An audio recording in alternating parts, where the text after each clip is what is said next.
യുകെയിൽ health care visa ചട്ടങ്ങൾ കൂടുതൽ കർശനമാക്കുമ്പോൾ ഇന്ത്യക്കാർ ഉൾപ്പെടെയുള്ള നിരവധി വിദേശ തൊഴിലാളികൾ പ്രതിസന്ധിയിലാകും. കഴിഞ്ഞ വർഷം യുകെയിൽ 1,40,000 വിദേശ തൊഴിലാളികൾക്കാണ് വിസ നൽകിയത്. അതിൽ 39,000 പേർ ഇന്ത്യയിൽ നിന്നുള്ളവരായിരുന്നു.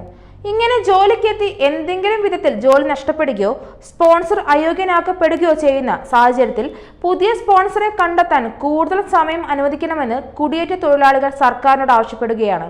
ഈ ആവശ്യം ഉന്നയിച്ചുകൊണ്ടുള്ള ഓൺലൈൻ നിവേദനത്തിന് അത് പുറത്തിറങ്ങിയ ദിവസങ്ങൾക്കകം തന്നെ ആയിരക്കണക്കിന് ആളുകൾ പിന്തുണ ലഭിച്ചിരിക്കുന്നത്.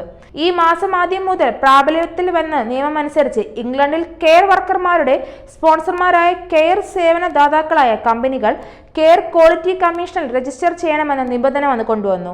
ഈ മേഖലയിലെ തൊഴിലാളികൾ ദുരുപയോഗം ചെയ്യപ്പെടുന്നതും തടയാനുമായിട്ടാണ് ഈ പുതിയ നിയമം കൊണ്ടുവന്നത്.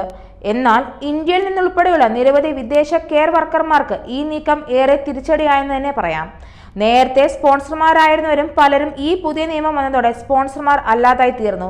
ഇതോടെ ഇവരുടെ സ്പോൺസർഷിപ്പിൽ എത്തിയവർക്ക് യുകെയിൽ തുടരണമെങ്കിൽ മറ്റൊരു സ്പോൺസറെ കണ്ടെത്തേണ്ട സാഹചര്യമാണ്.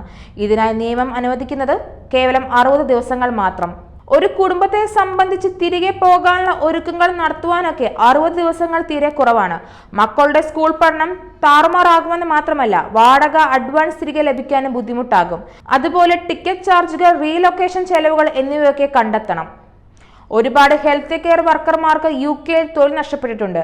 അവരെ സ്പോൺസർ ചെയ്തിരുന്ന പല സ്ഥാപനങ്ങളും ലൈസൻസ് പുതിയ നിയമം വന്നതോടെ നഷ്ടമായതിനാൽ ജോലി പ്രതീക്ഷിച്ച് പുതിയതായി എത്തിയ പലർക്കും തൊഴിൽ ലഭിച്ചില്ല. ഇത്തരം സാഹചര്യത്തിൽ തൊഴിൽ നഷ്ടമായ ഹെൽത്ത് കെയർ വർക്കർമാരുടെ പുതിയ ജോലി കണ്ടെത്തുന്നവരെ 1 വർഷം യുകെയിൽ താമസിക്കാനുള്ള അനുമതി നൽകണമെന്ന് നിവേദനത്തിൽ ആവശ്യപ്പെടുന്നുണ്ട്. യുകെ പാർലമെന്റ് വെബ്സൈറ്റിൽ പ്രസിദ്ധീകരിച്ച നിവേദനത്തിൽ 10,000 വോട്ടുകൾ ലഭിച്ചാൽ അതിലെ പ്രശ്നത്തോട് പ്രതികരിക്കാൻ സർക്കാരിന് ബാധ്യതയുള്ളൂ. യുകെയിൽ എത്തി പ്രതിസന്ധികളായി 100 കണക്കിന് കെയർ വർക്കർമാർക്ക് ആശ്വാസമേകാവുന്ന ഈ നീക്കത്തിന് വൻ പിന്തുണയാണ് ലഭിക്കുന്നത്.